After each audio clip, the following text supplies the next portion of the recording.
Okay, we're on day 3 of matrix applications, where we need to just quickly review the identity property of multiplication. So you take x, multiply it by 1, and you get itself. That's the identity property of multiplication. Review. The inverse property of multiplication is if you take x, or whatever, multiply it by the inverse, 1 over x, you get 1. So we'll start with the identity matrix. Okay, a square matrix. Let me scroll here. In which the principal diagonal, okay, so here, right here, contains, contains ones, and all the other elements are zeros. If you multiply by the identity matrix, that's your identity matrix right here, it's going to yield the original matrix. So let's go ahead and do that. So this is a 2 by 2, and this is a 2 by 2.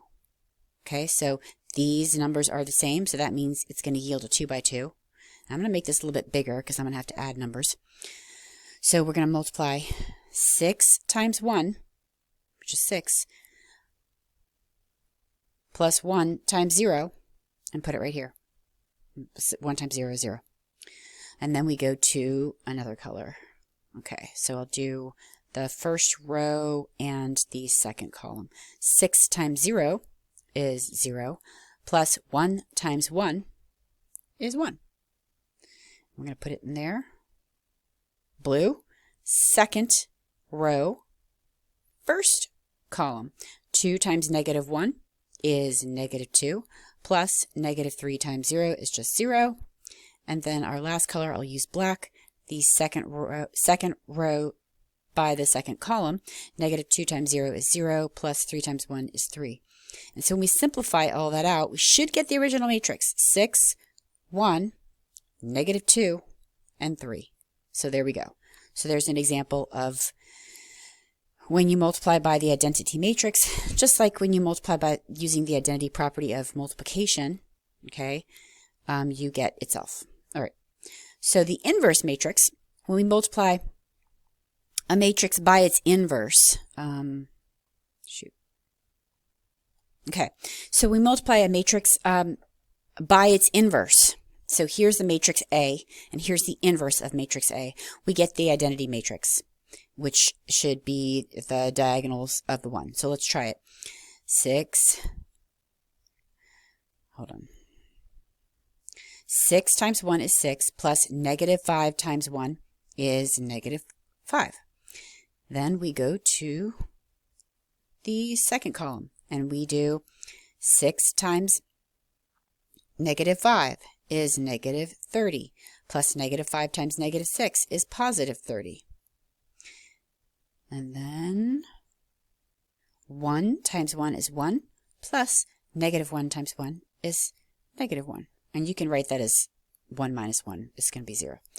And then the last one,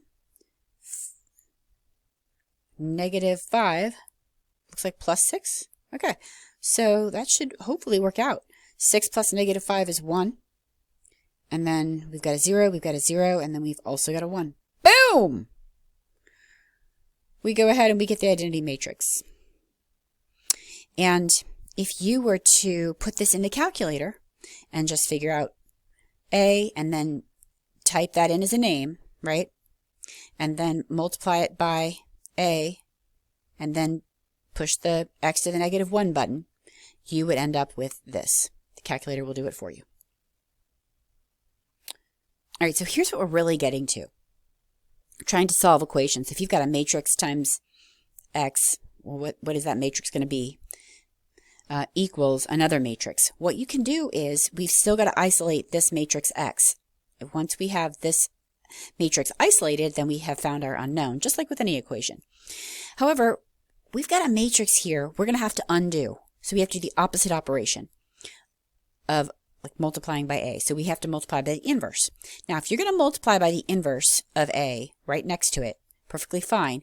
But if you're going to multiply on the left side, then you also have to multiply on the left side of the equation for the other side. So you have to do A inverse times B. You can't do B times A inverse. Okay, so it's A inverse times A times X. Those are going to cancel. And then, as we saw above, and then A inverse times B. Now I'm going to show you how to put that in the calculator. So we're going to go to the calculator and we're going to put this in for A and we're going to put this in for B, and then we're going to tell the calculator to do the inverse of A times B, and we should get -2, -1. Okay, so I'm going to go over to the calculator and do second matrix, and I need to edit. So I'm going to go edit, and I'm going to start with A. I think it was a 2 by 2. And what were the values? Shoot, I'm going to pause and enter them. Okay, so I entered the values in. Done. So now that's matrix A. So now I wanted to go and to do matrix B. So I'm going to go over to my edit. And matrix B is, it's always rows first, column second. So it's a 2 by 1.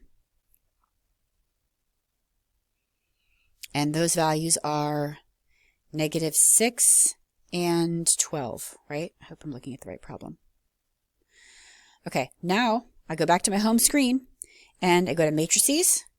Now I don't need to edit anymore. Now I just need the name. A, inverse, push the inverse button, x to the -1, okay, times B. And you can put the time sign if you want, but I don't think you need to. B. There we go. There's your X. So, come back over to the screen here. Got to make sure you do it in the right order though. Okay, so for B, if you do that properly, because if you put this in for A and you put this in for B, and then you do A inverse times B, you should get that value. Go ahead, pause it, try it, see if it works. This is what you're about to learn is so incredibly useful. I know this is an old person story, but back when I was in college, we had to solve systems. We didn't have graphing calculators. We had to do this all by hand, and it's a pain in the butt. You can use a calculator. You can use matrices. So to do that, you have to make sure all the X's are lined up, all the Y's are lined up, and all the Z's are lined up, and then you've got equals, and then you've got your just numbers for the other side for B. But when you do that, you're going to put the coefficients in. So 1x plus 1y plus 1z, and then 0x's for the second. Here's the 0x's, right? 2y, 5z, and then 2x, 5y, and then -1z. So that's your A. Times all your variables, x, y, z, should equal 6, -4, and 27. Okay? So now to isolate that, we're going to call this matrix A, and we're going to multiply it by the inverse of A. Right? And we're going to multiply this side by the inverse of A. Those should cancel, and we should have this matrix isolated. It's exactly the same concept. So go ahead, type this in for A. It's a 3 by 3. Edit. Put that information in. B is a 3 by 1. Type this information in. And see, this is a 3 by 3, and this is a 3 by 1. So we know that we're able to multiply them because those numbers are the same, and the answer should be a 3 by 1, and we're going to get that. And if you do it properly, if you enter that in just like I showed you, you should get this matrix right here. Try it. And that means x equals 5, y equals 3, and z equals -2. You're never going to solve systems of equations any other way now that you know how to do this. So much easier. Matrices rock. Okay, so where did my screen go? Oh my gosh, I'm losing it. So I want you to try these two problems on your own. They're you-tries. So go ahead and write out the matrices with the coefficients. Okay, and then these are the variables equals the answer. Okay, so go ahead and put this. This is A inverse. Don't look at what I wrote here. Just try to do the problems first. In fact, I'm going to press, oh my gosh, how do I get out of here?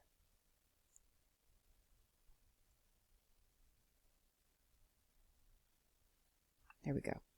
Start with, just like I showed you, A, and this is going to be a 3 by 3. And put in -1, -5, -5, 4, -5, 4. Is the coefficient of x? I can't see it. I think it's just 1. 5 and -1. Put that in for A. Put this in for B. and then multiply A inverse times B and see what you get. Try it for both problems. If you do it right, you should get x equals -2, -3, or x equals -2, y equals -3, and z equals 3 for number 1. And number 2, you should get x equals -4, y equals 0, and z equals -2. And there's a lot going on this page, which I was trying to cover because I'm finished. Peace out.